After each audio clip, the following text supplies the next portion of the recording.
आगामी महापालिका निवडणुकीसाठी दोन ठाकरे बंधू एकत्र येत आहेत, त्याची चर्चा सध्या राज्यभरात सुरू आहे। त्यात गेल्या अनेक दिवसांपासून खासदार संजय राऊत म्हणतायत लवकरच घोषणा होईल, येत्या 2-4 दिवसात घोषणा होईल। आज तर म्हणाले अगदी उद्याही होऊ शकते। आता अगदी उद्यावर अर्ज भरण्याची वेळ आली असताना अजून युतीची अधिकृत घोषणा झाली नसल्यामुळे घोडं नेमकं कुठे अडलंय याचा काही अंदाजच लोकांना लागेना। परंतु राजकीय वर्तुळात अशी चर्चा आहे की आगामी बीएमसी निवडणुकीसाठी मनसे आणि उद्धव ठाकरेंच्या शिवसेनेत मुंबईतल्या त्या 4 महत्त्वाच्या जागा वाटपावरून चर्चा अडकली आहे।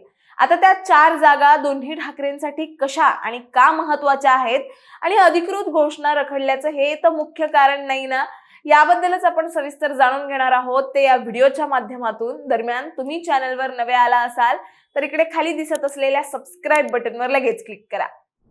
तर जसं की आपल्याला माहिती आहे, आगामी मुंबई महानगरपालिका निवडणुकीसाठी 15 जानेवारीला मतदान होणार आहे। तसेच 16 जानेवारीला निकालही जाहीर होतील। पण त्यापूर्वीच सर्वांचं लक्ष वेधून घेतलंय ते ठाकरे बंधूंच्या संभाव्य युतीने। आणि याच पार्श्वभूमीवर गेल्या काही दिवसांपासून दोन्ही पक्षांच्या नेत्यांमध्ये जागा वाटपासाठी बैठकांचा धुमाकूळ सुरू आहे। प्रत्येक बैठक संपल्यानंतर नेते राज ठाकरे आणि उद्धव ठाकरे यांच्याकडे माहिती पोहोचवतात, पण तरीही जागा वाटपाचा तिढा मात्र सुटलेला दिसत नाहीये। त्यात उमेदवारी अर्ज भरण्यासाठी 23 डिसेंबर पासून सुरुवात होतीये आणि त्यापूर्वी युतीची अधिकृत घोषणा होणं अपेक्षित होतं, पण आता या घोषणेला उशीर होत असल्याचं दिसतंय। आता ही अधिकृत घोषणा का अडकली आहे त्याचं मुख्य कारण आहे ते म्हणजे मराठी बहुल भागातील प्रभागांच्या वाटणीवरून सुरू असलेली रस्सीखेच। दादर, शिवडी, माहीम, भांडूप, विक्रोळी या भागांमधील दोन्ही पक्ष जास्तीत जास्त जागा पदरात पाडून घेण्यासाठी आग्रही आहेत आणि यामुळे युतीची घोषणा आणि उमेदवारांची यादी जाहीर होण्यास विलंब होतोय असं राजकीय विश्लेषकांचं मत आहे।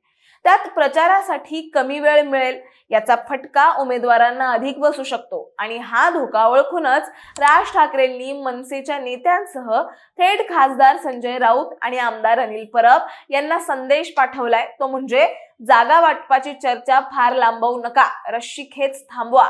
यानंतर सामना कार्यालयात दोन्ही पक्षांच्या नेत्यांची थेट बैठकही झाली आणि त्यामुळे आता हा तिढा राज ठाकरे आणि उद्धव ठाकरे कसा सोडवताय याकडे सगळ्यांच्याच नजरा लागल्या। मुळात दादर, शिवडी, माहीम, भांडूप, विक्रोळी या 4 जागा दोन्ही ठाकरे बंधूंसाठी इतक्या महत्त्वाच्या का आहेत असा प्रश्न जर तुम्हाला पडला असेल तर सांगते। या भागांमध्ये मराठी मतदारांची संख्या मोठी आहे आणि हे दोन्ही पक्ष मराठी माणूस, मराठी अस्मिता या मुद्द्यांवर राजकारण करतात। तसं बघायला गेलं तर दादर आणि माहीम हे शिवसेनेचं पारंपरिक बालेकिल्ला आहे, जिथे उद्धव ठाकरेंच्या गटाची पकड मजबूत आहे। तसेच शिवडी आणि भांडूप मध्येही ठाकरे गटाची ताकद आहे, पण मनसेही या ठिकाणी दावा करतात।